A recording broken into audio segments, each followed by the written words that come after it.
Semakin dia tinggi makom kualiannya, semakin dihujat oleh orang. Dituduh penyihir lah, dituduh nasabnya tidak benar lah, dituduh halu lah, dituduh anti syariat lah, dituduh macam-macam. Kalau tidak ada tuduhan, bukan malamatiyah. Jadi selama masih ada yang mencaci maki, bahkan mungkin di antara antum ini ada yang mencaci makinya, berarti sahihlah ungkapan wali malamatiyah. Maka saya tidak marah kalau saya menyebut wali malamatiyah masih ada, tapi itu tidak banyak. Kita sebutkan dulu, ada namanya Qudayb Alban. Qudayb Alban guru dari Syekh Abdul Qadir Al-Jailani, murid dari Syekh Abdul Qadir, guru dari Salahuddin Al-Ayyubi. Beliau menzahirkan tidak pakai syariat di depan orang, tapi beliau tidak anti syariat. Itu bedakan. Kalau ada orang mabuk, kita kafirkan atau kita sebut dia pemaksiat? Ada orang kita ke masjid tapi dia tidak sholat, kita kafirkan atau kita katakan dia fasik? Qudayb Alban uji seorang qadhi, imam di tempatnya.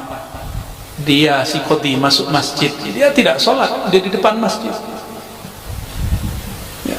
Sehingga si qadhi mulai dari takbir sampai assalamualaikumnya dia bayangkan, itu kenapa orang dibilang wali tapi nggak sholat sama kita? Wali apaan dia itu? Itu terjadi Pak, akan terjadi terus. Maka tanda kebenaran ada wali malamatiyah, ulama-ulama, fuqaha akan mengkafirkannya, akan memurtadkannya. Karena saya membuka ini, kita tunjuk kalau ada loh, kita pun dituduh murtad. Alhamdulillah ya. Dari dulu sudah begitu Pak, sudah sunnatullah. Saya dapat kabar dari Guru Wildan, ternyata dulu Abah Guru Sekumpul mau difatwakan juga sesat oleh ulama sebanjar. Tinggallah tanda tangan tauqid dari Guru Anang Sya'rani. Ternyata beliau setelah tidak tahu dapat isyarat atau musyawarah, beliau tidak mau tanda tangan. Berhentilah usaha orang yang hasud. Jadi dulu yang anti ke ulama juga ulama, yang anti dengan thariqat orang thariqat juga nanti, yang anti kitab ini orang bisa baca kitab juga, orang yang ngaku nanti pewaris ilmu Syekh Datuk Kalampayan juga, siap-siap guru dituduh sesat. Akan begitu ya, akan begitu. Saya disebutlah berguru kepada wali majzub, wali gila. Mereka buatlah video, ada orang gila lari, wali Ar-Razi. Saya suka berguru ke siapa aja Pak.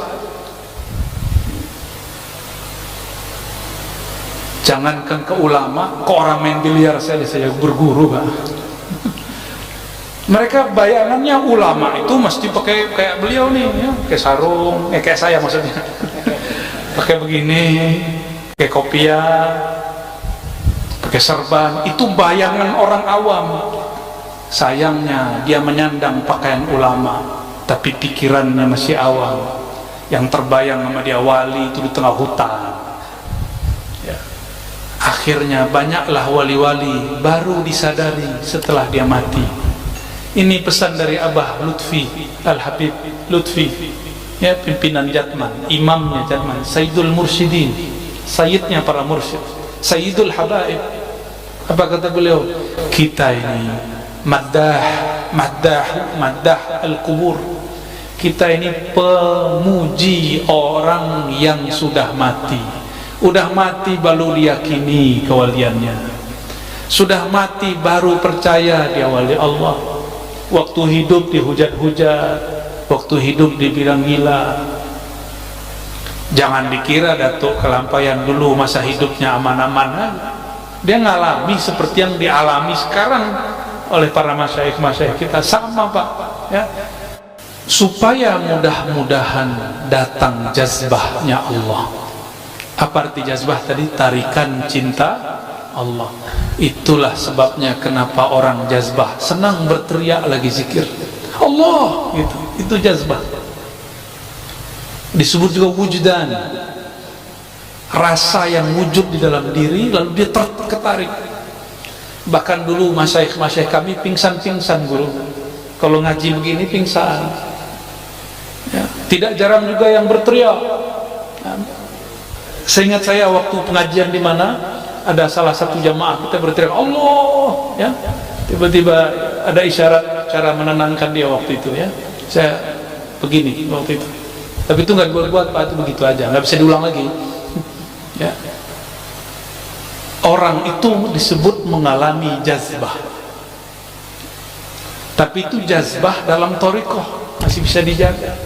Kalau jazbah yang kamilah seperti terjadi pada Al Habib Syekhan, itu kamilah.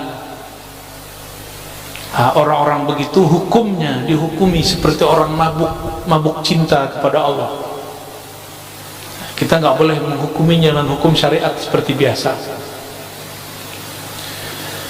Atas abdun ya, yang demikian itu, atas hamba yang demikian itu, hingga hayran. Hayran itu salah satu ahwal yang terjadi pada sufi.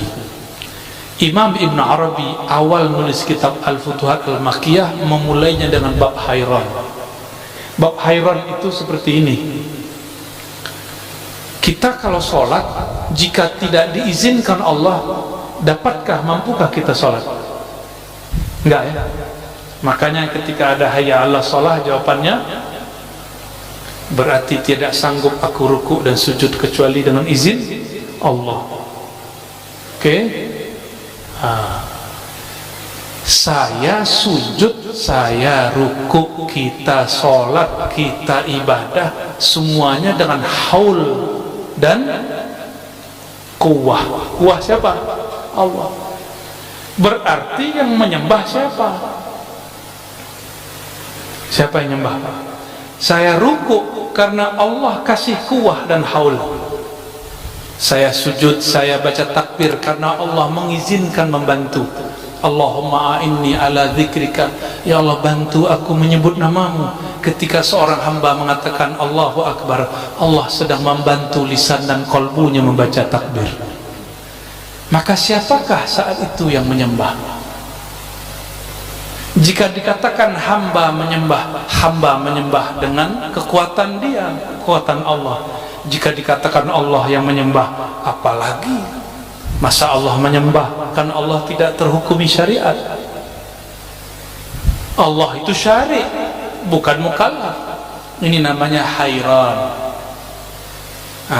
Ini kalau tidak dibimbing mursyid jadi majzub, jadi mabuk.